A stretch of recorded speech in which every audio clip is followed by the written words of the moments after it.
Hello నమస్తే, welcome to PSP news. నేను సుమన్.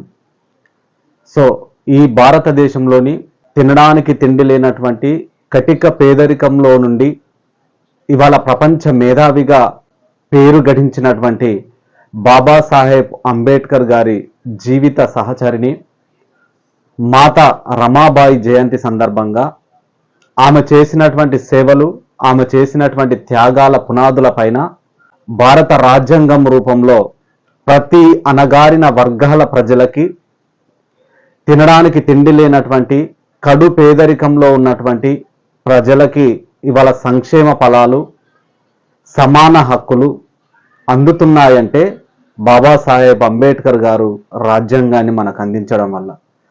అటువంటి రాజ్యాంగాన్ని అందించడంలో భాగంగా బాబాసాహెబ్ అంబేద్కర్ గారు ఇతర రాష్ట్రాలలో, లండన్ లాంటి దేశాలలో రౌండ్ టేబుల్ సమావేశాలకి అటెండ్ అవుతున్నటువంటి కాలంలో తన కుటుంబ ఆర్థిక భారం అంతా కూడా తన భుజస్కంధాలపై వేసుకొని పేడతో పిడికలు చేసి వాటిని ఊరు గ్రామాలలో తిరిగి అమ్ముకొని ఆ డబ్బుని లండన్లో ఉన్నటువంటి బాబాసాహెబ్ అంబేద్కర్ గారు చదువు నిమిత్తం పంపించినటువంటి మహా మానవతామూర్తి రమాబాయి గారు. సో ఈ రమాబాయి గారు మహారాష్ట్రలోని దాబోల్ గ్రామంలో 1989 సంవత్సరం ఫిబ్రవరి 7వ తారీఖు నాడు జన్మించారు. సో ఆమె జన్మించిన కొంతకాలానికి చిన్నతనంలోనే అమ్మ నాన్న చనిపోవడం వల్ల తనతో పాటు 2 సోదరులు, 1 సోదరుడు ఉండడం వల్ల వారిని చూసుకునే బాధ్యత చిన్నతనంలోనే రమాబాయి గారు తీసుకున్నారు. తల్లిదండ్రులు చనిపోగానే వారి కుటుంబ సభ్యులైనటువంటి మేనమామలతో ముంబై నగరం చేరుకున్నారు బతుకుదెరువు కోసం. సో ముంబై నగరంలో బాబాసాహెబ్ అంబేద్కర్ గారు తండ్రి బాబాసాహెబ్ గారికి వివాహం చేయాలని చూస్తున్నటువంటి క్రమంలో వారు రమాబాయి గారిని చూసి ఏప్రిల్ 1906లో ఒక కూరగాయల మార్కెట్ సంతలో దండల మార్పిడి అతి సాదా సీదాగా అంబేద్కర్ రమాదేవి గారుల వివాహం జరిగింది. అప్పటికే 5వ తరగతి చదివి చదువుపై ఆసక్తితో చదువును కొనసాగిస్తున్నటువంటి బాబాసాహెబ్ అంబేద్కర్కి చిన్నతనం నుండే చేదోడు వాదోడుగా నిలవడం అలవాటు చేసుకుంది రమాబాయి గారు. సో తాను ఎన్నో ఉద్యమాలు చేసి ఎన్నో రాత్రులు, పగలు, నెలలు, సంవత్సరాలు సైతం ఇంటికి రాకుండా ఉన్నప్పటికీ కూడా తమ కుటుంబ ఆర్థిక భారంతో పాటు తన యొక్క ఆరోగ్య పరిస్థితులను కూడా తన భుజాల మీద వేసుకొని మోసిందని చెప్పవచ్చు రమాబాయి గారు. సో ఆయన చేసినటువంటి అనేక ఉద్యమాలకి వెన్నుదన్నుగా నిలిచారు.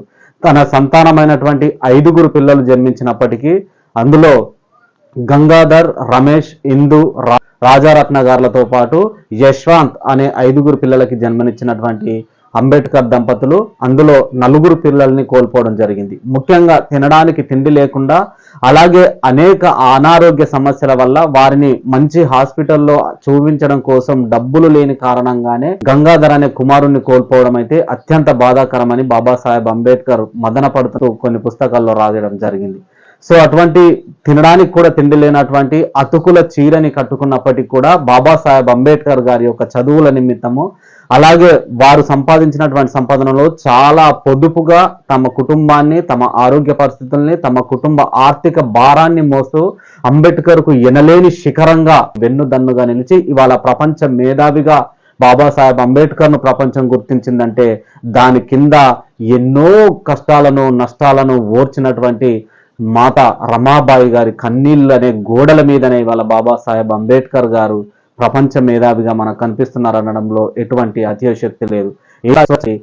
గంగాధర్ చనిపోయినటువంటి పరిస్థితులలో వాళ్ళ ఇంట్లో కనీసం ఒక గుడ్డ ముక్క ఆ శవం మీద కప్పడానికి కూడా కొనలేనటువంటి హీన స్థితిలో ఆర్థిక పరిస్థితులు ఉంటే తాను కట్టుకున్న చీరనే ఒక కొంగు సగభాగాన చింపి తన కుమారుడి శవం మీద కప్పి పూడ్చిపెట్టే అటువంటి పరిస్థితుల్ని సైతం ఎంతో మానసిక ధైర్యంగా ఎదుర్కొని బాబాసాహెబ్ అంబేద్కర్కి అండగా నిలిచారని చెప్పవచ్చు మాతా రమాబాయి గారు. అంబేద్కర్ కోసం వచ్చే అటువంటి మిగతా ఉద్యమ నాయకులకి వండించడంలో, అలాగే వారిని పలకరించడంలో ఆత్మీయతతో పలకరించి అంబేద్కర్కి అండగా దండగా నిలిచిందని చెప్పవచ్చు. మాతా రమాబాయి గారు దీర్ఘకాలిక వ్యాధితో 1935 సంవత్సరం మే 27వ తారీఖున చనిపోవడం జరిగింది. సో 1941 సంవత్సరంలో తార్సాన్ పాకిస్తాన్ అనే పుస్తకంలో ఆమె చేసినటువంటి సేవలు, ఆమె అందించినటువంటి త్యాగ ఫలితంగానే తాను ఏ విధంగా ముందుకొచ్చాను, ఏ విధంగా ఉద్యమాల్లో పాల్గొన్నానో చాలా చక్కగా వివరిస్తూ ఆ పుస్తకాన్ని ఆమెకి అంకితం చేయడం జరిగింది. సో అలాగే 2018 మార్చి 30వ తారీఖు నాడు మహారాష్ట్రలోని పూణేలో రమాబాయి అంబేద్కర్ గారి యొక్క విగ్రహం, ఆ రాష్ట్రపతి అయినటువంటి రామ్నాథ్ కోవింద్ గారు ఆమె యొక్క విగ్రహాన్ని ఏర్పాటు చేయడం జరిగింది మహారాష్ట్ర పూణేలో.